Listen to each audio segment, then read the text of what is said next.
Hello everyone, welcome to our channel tech thrust. इस video के माध्यम से हम देखने वाले हैं आरआरबी टेक्नीशियन ग्रेड 3 का प्रैक्टिस सेट देखेंगे, जो कि आपका होगा रुक्मिणी प्रकाशन का।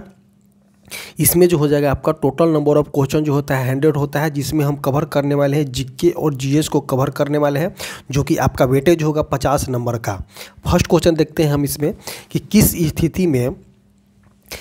स्थिति में प्रकाशीय तंतु संचरण में प्रकाश की किरणें का बार बार पूर्ण आंतरिक परावर्तन होता है। तो क्या बोला गया है कि बार बार जब अगेन एंड अगेन जो है आंतरिक परावर्तन होता है, तो आपका जो होता है, देखिए एक होता है आपका आंतरिक परावर्तन जो होता है। तो आंतरिक परावर्तन में आपतन कोण जो होता है ग्रेटर देन क्या होता है, कांतरिक कोण। देखिए आपतन कोण का मान जो होता है क्रांतिक कोण से जब ज़्यादा होता है, तो जो वो आपका जो है आंतरिक परावर्तन होता है। एक होता है म्यू इक्वल टू फार्मूला होता है sine I by sine R formula होता है म्यू इक्वल टू। तो इसका आंसर कौन सा हो जाएगा, ऑप्शन नंबर ए जो हो जाएगा सही हो जाएगा। नेक्स्ट क्वेश्चन देखते हैं। एक उत्तल लेंस जो होता है, एक उत्तल लेंस मुख्य अक्ष पर रखी वस्तु का जो है वास्तविक प्रतिबिंब बनाता है यदि लेंस के ऊपरी भाग को काला कर दिया जाए। तो देखिए एक हो गया उत्तल लेंस हो गया, और ये बोल क्या रहा है कि लेंस का जो है ऊपरी भाग है, मतलब कि ऊपर वाला टॉप वाला भाग है, उसको जो है ब्लैक से कवर कर दिया गया है, मतलब कि काला कर दिया गया है, किसी चीज़ से इसको कवर कर दिया गया है। और क्या बोल रहा है कि यदि लेंस की ऊपरी भाग, क्या बोल रहा है, यदि लेंस की जो है ऊपरी भाग को काला कर दिया जाता है तो प्रतिबिंब कैसा बनेगा। तो देखिए जब लेंस के अगर हम ऊपरी भाग को काला करेंगे तो प्रतिबिंब जो इसकी प्रतिबिंब की प्रकृति जो होता है, प्रतिबिंब का जो क्षमता हो जाएगा वो जो होता है घट जाता है। किस लिए घट जाता है, क्योंकि इसको जो है पूरी तरह से इसको जो है हम क्या बोलेंगे, इसको हम बोलते हैं अपसारी लेंस बोलते हैं, उत्तल लेंस को हम अपसारी लेंस बोलते हैं। तो जो है किसी भी किरण जब यहाँ पे आती है तो एक पॉइंट पे इसको ऑब्जर्व कर देती है। देखिए एक पॉइंट पे ऑब्जर्व कर देती है, तो उस कंडीशन में आपको बता रहे हैं कि देखिए यहाँ से ऑब्जर्व करेगी और यहाँ से करेगी, बट ये वाला कंडीशन जो है आपका पोर्शन जो है ढका हुआ है। तो ढकने हुए कंडीशन में क्या हो जाएगा, इसकी जो प्रतिबिंब की तीव्रता जो होती है घट जाती है। तो ऑप्शन देखिए कौन में हो जाएगा, प्रतिबिंब नीचे की ओर खिसक जाता है, गलत हो जाएगा। प्रतिबिंब की तीव्रता जो होती है घट जाती है, तो ऑप्शन नंबर 2 का बी जो हो जाएगा यहाँ पे सही हो जाएगा। नेक्स्ट क्वेश्चन देखते हैं कि सही कथन का चयन करें। तो देखिए कोई वस्तु हमेशा आरोपित बल के दिशा में गति करता है, बिल्कुल सही हो जाएगा, क्योंकि देखिए आरोपित बल के दिशा में गति करता है तो W बराबर क्या हो जाएगा, एफ। आरोपित बल के दिशा में गति कर रहा है। नेक्स्ट क्वेश्चन देखते हैं, नेक्स्ट ऑप्शन देखते हैं। यदि एक वस्तु पर कोई बल कार्य नहीं कर रहा हो तो वह विराम में होगा। देखिए क्या बोला है कि यदि तो ये क्या हो जाएगा, ऑप्शन जो हो जाएगा कोई वस्तु आरोपित बल की दिशा में गति करता है, तो ये तो हो नहीं सकता है, तो कभी कभी अपोजिट भी हो जाता है गति। तो ये ऑप्शन नंबर ए जो हो जाएगा यहाँ पे गलत हो जाएगा। ऑप्शन बी देखेंगे कि यदि एक वस्तु पर कोई बल कार्य नहीं कर रहा हो तो वह विराम अवस्था में होगी, तो ये तो बिल्कुल गलत हो जाएगा। यदि कोई वस्तु गंतव्य अवस्था में है और तो आवश्यक नहीं है कि वह बल लगा रहा है, तो ये तो बिल्कुल सही हो जाएगा। मान लेते हैं कि कोई गति में है या गंतव्य अवस्था में है, तो उस कंडीशन में कोई ज़रूरी है कि हम उस पर बल लगा रहे हैं, तो न्यूटन के नियम के अनुसार जो है अपना चलते रहेगा, बल लगाएंगे तो रुक भी सकता है। तो ऑप्शन नंबर सी जो हो जाएगा यहाँ पे सही हो जाएगा। नेक्स्ट क्वेश्चन देखते हैं कि परम शून्य ताप पर शुद्ध जर्मेनियम का क्रिस्टल व्यवहार करता है। तो देखिए जर्मेनियम अगर यहाँ पे बोल दिया तो जर्मेनियम एक प्रकार का जो है अर्धचालक है। तो देखिए आंशिक रूप से कुचालक है, गलत हो जाएगा। अर्धचालक की भांति कार्य करता है, अर्धचालक की भांति कार्य करता है। देखिए ऑप्शन को पकड़िएगा, अर्धचालक की भांति कार्य करता है, पूर्ण चालक की भांति कार्य करता है, तो गलत हो जाएगा। अर्धचालक की भांति को तो कार्य करता है, बट यहाँ पे जर्मेनियम जो हो जाएगा पूर्ण अर्धचालक की भांति कार्य करता है, तो ऑप्शन नंबर बी जो हो जाएगा यहाँ पे सही हो जाएगा। नेक्स्ट क्वेश्चन देखते हैं कि ऊष्मागति का प्रथम नियम किस पर आधारित है। तो देखिए ऊष्मागति का मतलब कि थर्मोडायनामिक्स का फर्स्ट नियम जो है ऊर्जा संरक्षण के नियम पे आधारित है, तो इसका आंसर कौन सा हो जाएगा, और 5 का ए हो जाएगा। नेक्स्ट क्वेश्चन देखते हैं कि मिट्टी के घर जो है गर्मियों में ठंडे और सर्दियों में गर्म क्यों होते हैं। तो देखिए मान लेते हैं मिट्टी का घर जो है आप देखते होंगे कि पहले के ज़माना में मैक्सिमम जो था मिट्टी का घर बनाया जाता था, तो उसको बोला गया है कि मिट्टी के घर जो है गर्मियों में गर्म होते थे और ठंडे होते थे। तो देखो मिट्टी जो है ऊष्मा का क्या हो जाएगा, मिट्टी जो है ऊष्मा का कुचालक हो जाएगा। और कुचालक के कंडीशन में जब यहाँ पे हीट दीजिएगा तो इसको जो है क्रॉस करने में बहुत टाइम लग जाएगा, मतलब कि इसको गर्म करने में गर्म करने में टाइम हो जाएगा। तो उस कंडीशन में जो है मिट्टी जो है ऊष्मा का कुचालक है, और जब ऊष्मा का कुचालक है तो वातावरण को जो है अनुकूल रखेगा। तो मिट्टी के घर गर्मियों में ठंडे और सर्दियों में गर्म क्यों होते हैं? तो मिट्टी के घर एक अच्छा संवाहक है, संवाहक हो जाएगा तो संवाहक हो जाएगा तो ये ऑपोजिट हो जाएगा। मिट्टी गर्मी का एक सुपर कंडक्टर है, तो सुपर कंडक्टर भी नहीं हो जाएगा। मिट्टी जो है गर्मी का एक खराब कंडक्टर है, तो ऑप्शन नंबर सी जो हो जाएगा यहाँ पे सही हो जाएगा। नेक्स्ट क्वेश्चन देखते हैं कि ट्रांसफार्मर के बारे में निम्नलिखित में से कौन सा कथन सत्य है? तो देखिए, ट्रांसफार्मर का उपयोग जो है निम्न प्रत्यावर्ती वोल्टेज को उच्च प्रत्यावर्ती वोल्टेज में परिवर्तित करने के लिए किया जाता है। तो बिल्कुल सही है जी, क्योंकि ट्रांसफार्मर जो है दो टाइप का होता है, एक स्टेप अप ट्रांसफर होता है, एक होता है स्टेप डाउन ट्रांसफर। तो इसमें पूछा क्या गया है कि ट्रांसफार्मर का उपयोग पूछा है कि निम्न प्रत्यावर्ती वोल्टेज को जो है उच्च प्रत्यावर्ती वोल्टेज में परिवर्तित करने का कार्य करती है। ऑप्शन नंबर ए जो हो जाएगा सही हो जाएगा। नेक्स्ट ऑप्शन देख लेते हैं कि ट्रांसफार्मर का उपयोग निम्न प्रत्यावर्ती गुणित धारा को काट दीजिए, धारा नहीं वोल्टेज को कवर करता है। ट्रांसफार्मर पारस्परिक विद्युत क्षेत्र की घटनाओं को पर आधारित है, विद्युत क्षेत्र गलत हो जाएगा। ट्रांसफार्मर के बाद दृश्य धारा पर ट्रांसफार्मर काम ही नहीं करता है, तो ऑप्शन नंबर 7 का ए हो जाएगा जो सही हो जाएगा। नेक्स्ट क्वेश्चन देखते हैं कि मायोपिया वाले व्यक्ति को दृष्टि को ठीक करने के लिए किस प्रकार के लेंस की आवश्यकता होती है? तो देखिए, मायोपिया हम कहते हैं कि इसको है तो निकट दृष्टि दोष को हम मायोपिया कहते हैं। निकट दृष्टि दोष में जो है लेंस कौन सा होता है? तो अवतल लेंस का यूज किया जाता है निकट दृष्टि दोष में। और जब निकट दृष्टि दोष में अवतल लेंस का यूज किया जाता है तो अवतल लेंस को हम कौन सा लेंस बोलते हैं? तो अवतल लेंस को हम अपसारी लेंस बोलते हैं। देखिए, अवतल लेंस को क्या बोलेंगे? अपसारी लेंस बोलेंगे। और जो है अभिसारी लेंस हम किसको बोलते हैं? तो उत्तल लेंस को हम अभिसारी लेंस यहाँ पे बोलते हैं। तो ऑप्शन नंबर 8 का ए जो हो जाएगा यहाँ पे सही हो जाएगा। नेक्स्ट क्वेश्चन देखते हैं, क्वेश्चन नंबर 14 क्या बोलना चाह रहा है कि निम्नलिखित में से किस आंदोलन का आरंभ जो है दांडी यात्रा से हुआ था? तो देखिए, दांडी यात्रा की समाप्त जो है 6 अप्रैल 1930 को हुआ था। दांडी यात्रा का समाप्त 6 अप्रैल 1930 को जो है दांडी यात्रा का समाप्ति हुआ था, और उसी के जस्ट बाद जो है सबने अवज्ञा आंदोलन को शुरू कर दिया गया था। तो ऑप्शन नंबर 14 का सी जो हो जाएगा सही हो जाएगा। चंपारण सत्याग्रह आंदोलन आपका 1917 हो जाएगा। भारत छोड़ो आंदोलन 1942 हो जाएगा। अब आपको हो जाएगा असहयोग आंदोलन जो हो जाएगा आपका 1919 हो जाएगा। असहयोग आंदोलन कब हो जाएगा? तो 1919 हो जाएगा आपका असहयोग आंदोलन। असहयोग आंदोलन का एक छोटा डेट देख लेते हैं, तो 1 अगस्त 1920 से लेकर के असहयोग आंदोलन 1920 हो जाएगा।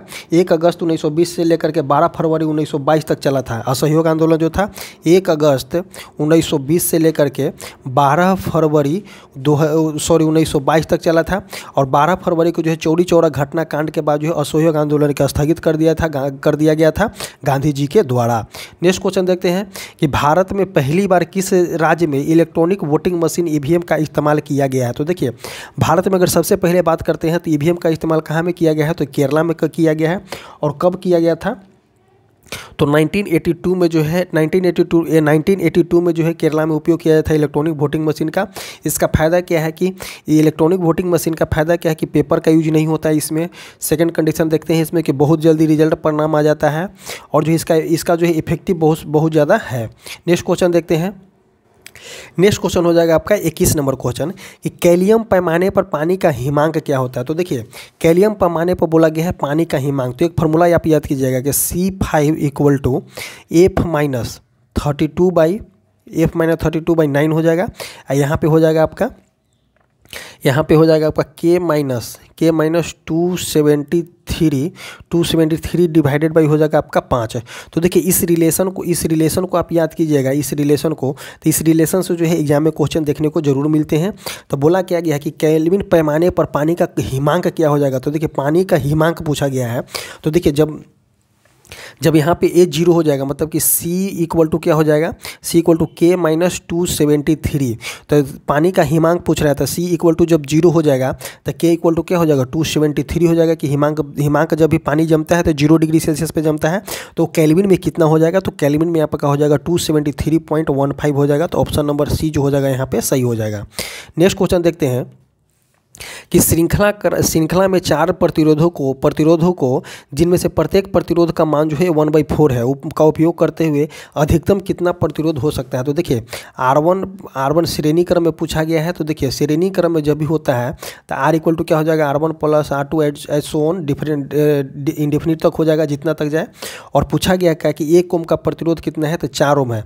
और इसी प्रकार का कितना प्रतिरोध है, तो 1/4 प्रतिरोध, 4 गो प्रतिरोध है। तो इसको जब आप कैलकुलेट कीजिएगा तो 4/4 हो जाएगा। तो ऑप्शन कौन सा हो जाएगा, 4/4 हो जाएगा। तो कट करके कौन सा हो जाएगा, 1 ओम हो जाएगा। तो इसका आंसर कौन सा हो जाएगा, ऑप्शन नंबर सी जो हो जाएगा इसका सही हो जाएगा।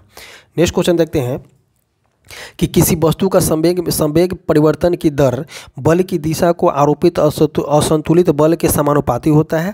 इस नियम को क्या कहा जाता है। तो देखिए इस नियम को F = जो होता है ma होता है। इस नियम को हम बोलते हैं, इस नियम को हम क्या बोलते हैं, तो न्यूटन के गति का दूसरा नियम बोला जाता है। तो ऑप्शन नंबर सी जो हो जाएगा यहाँ पे सही हो जाएगा। और न्यूटन के गति के पहला नियम को क्या बोलते हैं, गुरुत्व का नियम बोलते हैं। दूसरा नियम हो जाएगा आपका संवेग में परिवर्तन की दर बल की दिशा के आरोपी जो होता है असंतुलित बल के समानुपाती होता है। इस नियम को क्या कहते हैं, तो न्यूटन के गति के दूसरे नियम बोला जाता है। नेक्स्ट क्वेश्चन देखते हैं कि निम्नलिखित में से कौन सा जो है बुलेट प्रूफ जैकेट बनाने में उपयोग किया जाता है। तो देखिए बेकेलाइट का यूज नहीं किया जाता है, रेसेदार रेसे का भी नहीं यूज किया जाता है, गन मेटल को ऐसे ही हटा दीजिए। तो इसमें हो जाएगा लेमिनेटेड पटलित कांच का उपयोग किया जाता है किसमें, बुलेट प्रूफ बनाने में।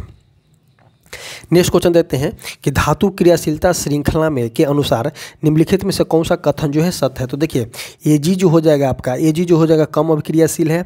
उसके बाद उससे ज़्यादा कौन सा हो जाएगा, Cu हो जाएगा। उससे ज़्यादा कौन सा हो जाएगा, तो Zn हो जाएगा। तो इसका आंसर कौन सा हो जाएगा, AgCuZn। किस में है, AgCuZn। ऑप्शन नंबर डी में जो हो जाएगा इसका सही हो जाएगा। नेक्स्ट क्वेश्चन देखते हैं कि समान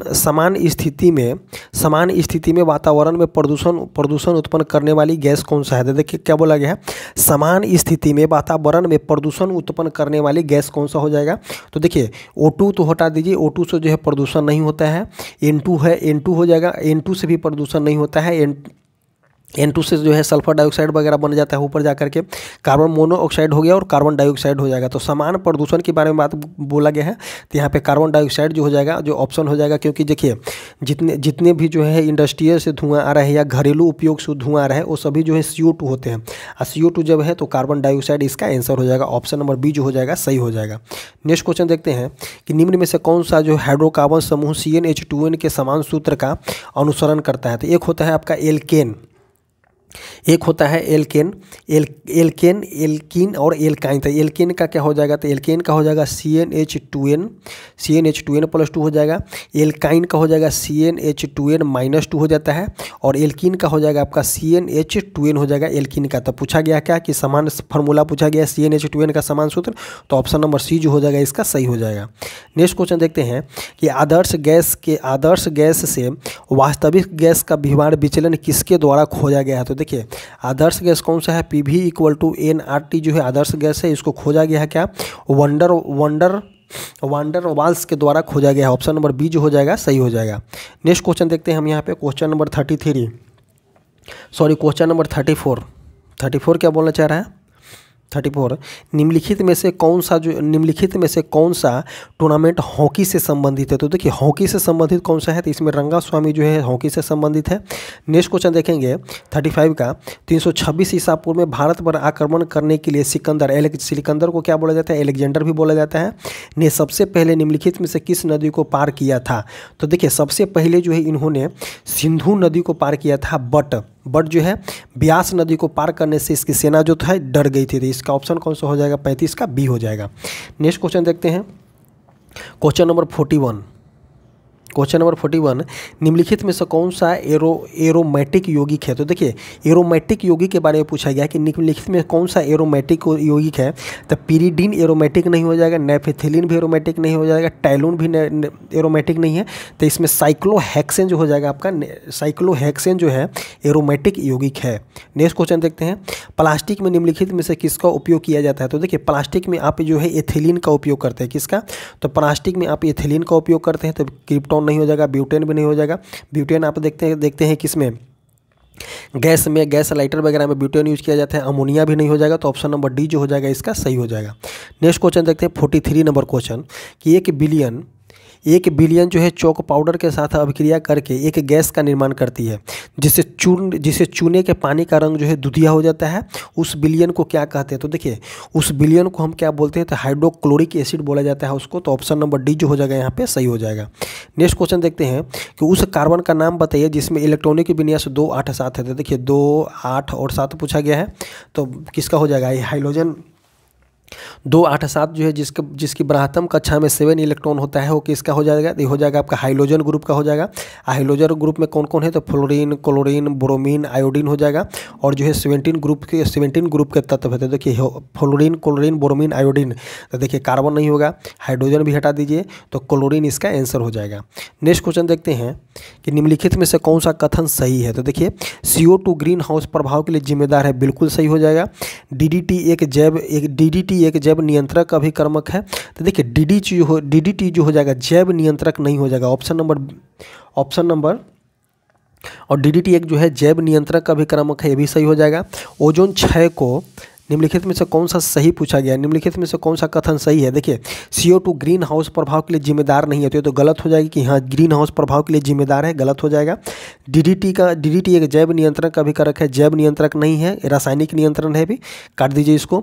ओजोन क्षय और ओजोन छिद्र का मुख्य कारण क्लोरोफ्लोरोकार्बन है, तो ये तो सही बात है कि ओजोन छिद्र और ओजोन छिद्र का जो है सबसे प्रमुख कारण कौन सा है? CFC हो जाएगा, क्लोरोफ्लोरोकार्बन। तो ऑप्शन नंबर सी जो हो जाएगा बिल्कुल सही है।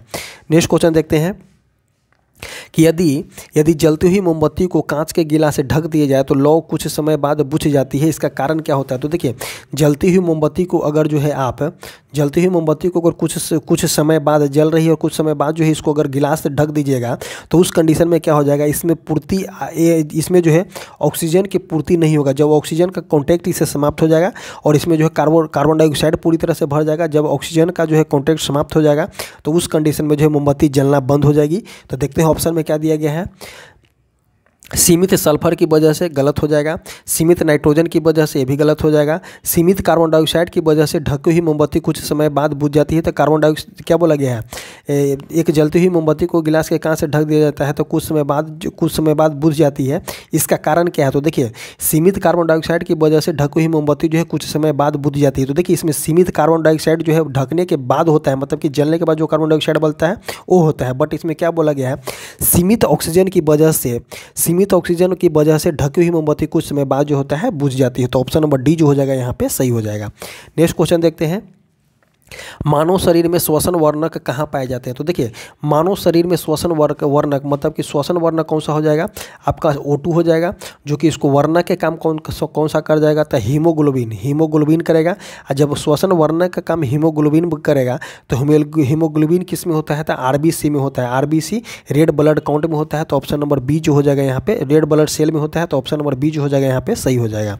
नेक्स्ट क्वेश्चन देखते हैं कि जंतु प्रजनन के संबंध में निम्नलिखित में से कौन सा विशेषता गलत है? तो देखिए मानव विशेषता गलत पूछा गया है। मानव मादा में अंडाणु का निषेचन गर्भाशय में होता है, बिल्कुल गलत हो जाएगा, क्योंकि मानव मादा में अंडाणु का निषेचन गर्भाशय में न होकर के फैलोपियन ट्यूब में होता है, तो ये गलत हो जाएगा। अमीबा में यही ऑप्शन भी है, लेकिन आगे देखते हैं। अमीबा में 2 कोशिकीय का विभाजन किसी भी तल में होता है, ये तो सही हो जाएगा। शुक्राणु मानव नरों में मौजूद ग्रंथि है, ये भी सही हो जाएगा। और क्या पूछा गया है कि मानव मादा भ्रूण जो है फैलोपियन नलिका में पलता है, तो देखिए ये भी ऑप्शन जो है गलत हो जाएगा। तो इसमें 2 ऑप्शन गलत है, कौन सा? तो मानव मादा में अंडाणु का निषेचन गर्भाशय में हो जाएगा, गर्भाशय में न होकर के निषेचन जो हो जाएगा आपका फैलोपियन ट्यूब में हो जाएगा। लेकिन यहाँ पे भी दिया गया है ऑप्शन नंबर डी में कि मानव मादा भ्रूण फैलोपियन नलिका में पलता है, तो भ्रूण जो है फैलोपियन नलिका में ना पल करके गर्भाशय में पलता है, तो ये दोनों का ऑप्शन गलत है। तो इसमें क्वेश्चन जो हो जाएगा रॉन्ग हो जाएगा, तो दोनों क्वेश्चन गलत हो जाएगा। ए भी ऑप्शन सही है और ए भी ऑप्शन सही है। नेक्स्ट क्वेश्चन देखते हैं, क्वेश्चन नंबर हो जाएगा आपका क्वेश्चन नंबर 54 देखते हैं क्वेश्चन कौन सा है। सबसे तो देखिए एक हो जाएगा मैप के अनुसार, देखेंगे मैप के अनुसार, तो देखिए मैप के अनुसार गलत हो गया। तो मैप के अनुसार अगर हम देखेंगे इसको, तो यहाँ पे चला जाता है कौन सा, अरुणाचल प्रदेश आ जाएगा, और यहाँ पे आ जाएगा आपका गुजरात आ जाएगा। जब गुजरात आ जाएगा, अरुणाचल प्रदेश आ जाएगा और गुजरात आ जाएगा। तो उस कंडीशन में हम देखते हैं, तो यहाँ पे अरुणाचल प्रदेश हो जाएगा पश्चिम में, और यहाँ पे हो जाएगा गुजरात। तो पूछा क्या गया है कि सबसे पूर्वी अरुणाचल प्रदेश में सूर्योदय होता है। सबसे पहले सूर्योदय इंडिया में कहाँ होता है, तो अरुणाचल प्रदेश में होता है। और सूर्यास्त सबसे पहले कहाँ में होता है, तो गुजरात में होता है। और ये दोनों के बीच जो है कितना घंटा का अंतर होता है, तो 2 घंटा का अंतर होता है। ऑप्शन नंबर कौन सा हो जाएगा, डी जो हो जाएगा सही हो जाएगा। नेक्स्ट क्वेश्चन देखते हैं कि भारतीय राष्ट्रीय कांग्रेस की पहली महिला भारतीय अध्यक्ष कौन बनी थी। तो पूछा गया है क्या कि भारतीय महिला अध्यक्ष पूछा गया है। तो देखिए सबसे पहले भारतीय महिला अध्यक्ष कौन बनी थी, तो सबसे पहले अगर भारतीय महिला अध्यक्ष के बारे में बात करते हैं तो सरोजिनी नायडू बनी थी 1925 में। और वही सबसे पहले महिला अध्यक्ष की बात करते हैं तो 1917 में बनी थी एनी बेसेंट। तो इसका आंसर कौन सा हो जाएगा, भारतीय महिला पूछ रही है तो सरोजिनी नायडू इसका आंसर हो जाएगा। नेक्स्ट क्वेश्चन देखते हैं, क्वेश्चन नंबर 61 क्या बोलना चाह रहा है कि पाश्चुराइजेशन का प्रक्रिया क्या होता है। तो देखिए पाश्चुराइजेशन की प्रक्रिया में जो है दूध को 70 डिग्री सेल्सियस पे गर्म करके इसको सडनली फ्रिक्शन सेकंड में ठंडा कर दिया जाता है। दूध को 70 डिग्री सेल्सियस पे गर्म करके उसको फ्रिक्शनली सेकंड में, कुछ सेकंड में तुरंत ठंडा कर दिया जाता है। तो उसी को हम क्या बोलेंगे, पाश्चुराइजेशन बोला जाता है। तो देखते हैं ऑप्शन क्या बोला गया है। दूध को बहुत कम तापमान पर 24 घंटा तक रखा जाता है, बिल्कुल गलत हो जाएगा। दूध को 6 घंटे तक गर्म किया जाता है, ये भी गलत हो जाएगा। दूध को पहले बहुत देर तक गर्म किया जाता है और एक निश्चित समय में अचानक ठंडा कर दिया जाता है। तो इसी को हम बोलेंगे पाश्चुराइजेशन की प्रक्रिया होती है। ऑप्शन नंबर सी जो हो जाएगा 61 का सही हो जाएगा। नेक्स्ट देखेंगे, पहाड़ियों में आरबीसी की संख्या अधिक होती है। क्या बोला गया है, पहाड़ियों में आरबीसी की संख्या अधिक होती है क्योंकि देखिए पहाड़ियों में क्या बोला गया है, पहाड़ों पर जब जैसे ही आप चढ़ेगा तो आपका जो है दम फूलना चालू हो जाएगा। तो उस कंडीशन में जो है आरबीसी की संख्या बढ़ना चालू हो जाता है। आरबीसी मतलब कि रेड ब्लड काउंट का जो है संख्या बढ़ना चालू हो जाता है। जब आरबीसी की संख्या बढ़ना चालू हो जाता है उसके कंडीशन में क्या होता है, O2 की उपस्थिति जब कम हो जाती है, जब O2 की उपस्थिति मतलब कि ऑक्सीजन की उपस्थिति कम हो जाती है तो वहाँ पे जो है आरबीसी की संख्या जो है बढ़ना चालू हो जाता है। तो इसको देखिए ऑप्शन क्या बोला गया है, इससे अधिक O2 चाहिए। तो स्वाभाविक बात है कि इसको अधिक O2 चाहिए। इसे ठंड से बचने के लिए अधिक ताप चाहिए, बिल्कुल गलत हो जाएगा। पहाड़ पर वायु दाब जो होता है कम होता है। तो ऑप्शन नंबर 62 के सी जो हो जाएगा यहाँ पे एग्जैक्ट सही हो जाएगा।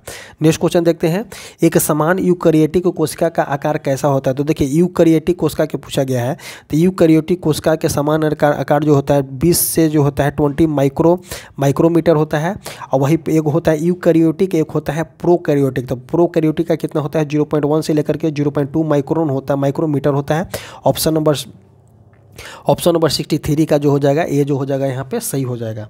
नेक्स्ट क्वेश्चन देखते हैं, क्वेश्चन नंबर 64। क्वेश्चन नंबर 64 क्या बोलना चाह रहा है कि निम्नलिखित में से कौन सा जो है विभिजोतक पौधे की प्राथमिक वृद्धि के लिए जो होता है जिम्मेदार होता है। तो एपिकल मेरिस्टेमेटिक्स, लेटरल मेरिस्टेमेटिक्स, वेस्कुलर बैंकियम, पैरानेबियम। तो इसका आंसर कौन सा हो जाएगा, जो एपिकल मेरिस्टेमेटिक्स जो होता है पौधे के प्राथमिक विभाजन के लिए उत्तरदायी होता है। तो 64 का जो हो जाएगा ये यहाँ पे सही हो जाएगा। नेक्स्ट क्वेश्चन देखेंगे, निम्नलिखित में से कौन सा जानवरों का समूह जो है बाह्य निषेचन करते हैं। तो देखिए बाह्य निषेचन करने का मतलब कि निषेचन अंदर ना कर करके बाहर करते हैं। जैसे कि देखिए मछली जो हो जाएगा बाह्य निषेचन करता है, मेढक भी बाह्य निषेचन करता है, सैलामेंडर भी जो हो जाएगा आपका बाह्य निषेचन करेगा। तो ऑप्शन नंबर ए जो हो जाएगा यहाँ पे सही हो जाएगा। नेक्स्ट क्वेश्चन देखते हैं, ब्रायोफाइटा निम्नलिखित में से किस वनस्पति से संबंधित है। तो देखिए ब्रायोफाइटा जो है इसमें ब्रायोफाइटा की बोला गया है कि ब्रायोफाइटा निम्नलिखित में से किस वनस्पति से संबंधित है। तो ब्रायोफाइटा जो है मार्केनिया, इसका जो हो जाएगा ब्रायोफाइटा का हो जाएगा मार्केंसिया जो संबंधित है। ब्रायोफाइटा का जो है पादप जगत का हम उभयचर बोलते हैं, पादप जगत का उभयचर बोलते हैं। ब्रायोफाइटा से जो है कि ब्रायोफाइटा जो है उभयचर, ब्रायोफाइटा वाले पौधे से क्या क्या फायदा है देखिए, इससे जो है बाढ़ को कंट्रोल किया जा सकता है। और जो आपको बताया कि मिट्टी का क्षरण भी इससे रुक सकता है। और जब मिट्टी का क्षरण रुक जाएगा तो जिस कंडीशन में मिट्टी रहेगा तो उस कंडीशन में मिट्टी रह जाएगा। तो इसका ऑप्शन कौन सा हो जाएगा, ऑप्शन नंबर सी जो हो जाएगा यहाँ पे सही हो जाएगा। नेक्स्ट देखते हैं, खाद्य श्रृंखला के तीसरे पोषी स्तर में निम्नलिखित में से किसे शामिल किया जाता है। तो देखिए एक होता है उत्पाद, उत्पाद हो गया, उत्पाद के बाद हो जाएगा प्राथमिक पोषीय स्तर, उसके बाद हो जाएगा द्वितीय पोषीय स्तर, उसके बाद हो जाएगा आपका तृतीय पोषीय स्तर। तृतीय ले लेते हैं, तृतीय तक ले लेते हैं। आइए किससे ले रहा है, तो सनलाइट के थ्रू ले रहा है। तो देखिए क्या पूछा गया है कि खाद्य श्रृंखला में तीसरी स्तर पूछा गया। तो देखिए पहली हो जाएगा, यहाँ पे हो जाएगा जो सन से लेकर के उत्पाद बना रहा है, जैसे कि पेड़ पौधे, जैसे कि यहाँ पे पेड़ पौधे। अब पेड़ पौधे के किसने खा जा रहा है, तो पेड़ पौधे को खा जा रहा है कौन, पहला हो जाएगा, दूसरा हो जाएगा पेड़ पौधे, पहला हो जाएगा यहाँ पे उत्पाद जैसे कि पेड़ पौधे हो गया, फसल फल वगैरह हो गया। और दूसरा उत्पाद यहाँ पे कौन सा हो जाएगा, सेकंड में फर्स्ट, मतलब कि फर्स्ट उत्पाद बोलेंगे इसको, फर्स्ट प्राथमिक स्तर बोलेंगे, प्राथमिक उपभोक्ता बोलेंगे इसको। तो प्राथमिक उपभोक्ता के अंतर्गत आपका आ जाएगा, प्राथमिक उपभोक्ता के अंतर्गत आज आपका आ जाएगा जैसे बकरी हो गया, भैंस हो गया, जो शाकाहारी जंतु है वो प्राथमिक उपभोक्ता के अंतर्गत आ जाएगा। और जो है मांसाहारी वाला जो हो जाएगा प्राथमिक उपभोक्ता को जो भोजन करते हैं वो कौन सा हो जाएगा, तो हो जाएगा द्वितीय उपभोक्ता हो जाएगा। तो पूछा गया है कि तीसरी पोषीय स्तर कौन सा हो जाएगा। जब तीसरी पोषीय स्तर हो जाएगा तो द्वितीय उपभोग जो हो जाएगा आपका तीसरी पोषीय स्तर हो जाएगा, 67 का सी हो जाएगा। नेक्स्ट क्वेश्चन देखते हैं। निम्नलिखित कुछ जीव जो होता है अकार्बनिक स्रोत से प्राप्त साधारण खाद्य सामग्रियों का उपयोग करते हैं, जो कार्बन डाइऑक्साइड और जल के रूप में करते हैं। तो इन जीवों को क्या बोलेंगे, तो इन जीवों को हम ऑटोट्रोपिस बोलते हैं, मतलब कि स्वपोषक बोलते हैं। ऑप्शन नंबर ए जो हो जाएगा सही हो जाएगा। नेक्स्ट क्वेश्चन देखते हैं। जैसे कि देखिए पेड़ पौधे जो है वायुमंडल से CO2 लेते हैं, और वायुमंडल से CO2 लेकर के जड़ से जो है वाटर लेते हैं, और उस कंडीशन में जो है अब जो ऊर्जा बना लेते हैं। तो इन जीवों को क्या कीजिएगा, तो स्वपोषी जो है, जो अपने पोषण जो है स्वयं बनाते हैं, अपने जो है पोषक जो होता है स्वयं बनाते हैं। ऑप्शन नंबर 68 का जो हो जाएगा ए हो जाएगा। नेक्स्ट क्वेश्चन देखते हैं। 68 का हो गया 73 नंबर नहीं, 74 नंबर क्वेश्चन देखेंगे। 74 नंबर क्वेश्चन क्या बोलना चाह रहा है कि पैरा ओलंपिक 2024 में खिलाड़ी प्रवीण कुमार किस खेल में स्वर्ण पदक जीते हैं। तो देखिए पैरा ओलंपिक खिलाड़ी प्रवीण कुमार ऊंची कूद से संबंधित है। तो ऑप्शन नंबर ए जो हो जाएगा सही हो जाएगा। नेक्स्ट क्वेश्चन है कि कार्बी युवा महोत्सव का आयोजन कहाँ में किया गया है। तो कार्बी युवा महोत्सव का आयोजन जो है असम में किया गया है। ऑप्शन नंबर 75 का सी जो हो जाएगा सही हो जाएगा। नेक्स्ट क्वेश्चन देखते हैं 81 नंबर।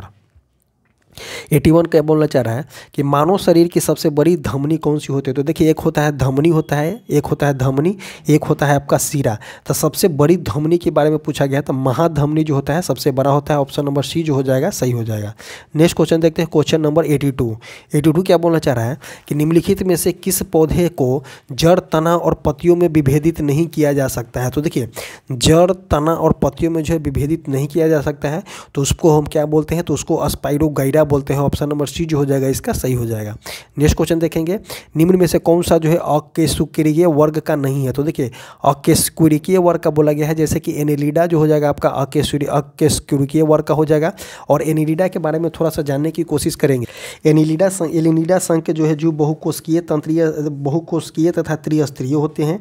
ये जो होते हैं द्विपार्श्विक सममिति का सोलोमो युक्त होते हैं। शरीर में छोटे छोटे कार्टिनोमा शुल्क होते हैं। ये जो होता है हीमोग्लोबिन रुधिर कणिकाओं में न होकर के इसमें प्लाज्मा में घुले होते हैं। इस संघ के कुछ जंतु जो है एकलिंग होते हैं, कुछ जो होता है उभयलिंग होते हैं, जैसे कि नेरिस हिरेडेनेरिया, केचुआ, ये सभी जो हो जाएंगे आपका आंसर हो जाएंगे एनेलिडा का।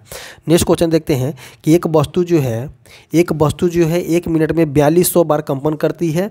यदि 1 मिनट में 4200 बार जो होता है कंपन करती है, यदि ध्वनि का वेग जो है 300 मीटर प्रति सेकंड है, तो तरंगदैर्घ्य का मान ज्ञात करें। तो देखिए ध्वनि का वेग पूछा गया है, एक होता है v बराबर n लेमडा, और यहाँ पे हमको क्या निकालना है, 4200 बार कंपन करती है कितना में, तो 60 मिनट में। तो देखिए 4200 बार कंपन कर रही है, कलम को चेंज कर लेते हैं, 4200 बार जो है कंपन करती है, और कितना मिनट में, तो 60 मिनट में। तो इसको मिनट से हमको इसको क्या बनाना है, 1 मिनट में, तो इसको क्या करना है, तो मिनट से हम सेकंड में बनाएंगे। और जो है v का मान दिया गया है आपका 300 मीटर पर सेकंड दिया गया है, और हमको जो है लेमडा का मान निकालना है। तो लेमडा का मान इसे निकालिए, 0 से 0 कैंसिल हो जाएगा, आई हो जाएगा 7 × 6 = 42। तो यहाँ पे हो जाएगा 70, तो 330/70 30/7 हो जाएगा। तो 30/7 7 का 28 मतलब कि 4.285 इसका आंसर हो जाएगा। ऑप्शन नंबर ए जो हो जाएगा सही हो जाएगा। इसको जो है आप स्क्रीनशॉट ले लीजिएगा, जितने भी न्यूमेरिकल है अगर आप देख रहे हैं तो जितने भी न्यूमेरिकल है उसका स्क्रीनशॉट ले लीजिएगा। स्क्रीनशॉट लेने के कंडीशन में जो आपको बहुत ही बेनिफिट मिलने वाला है रिवीजन के टाइम पे। आगे देखते हैं नेक्स्ट क्या पूछा गया है।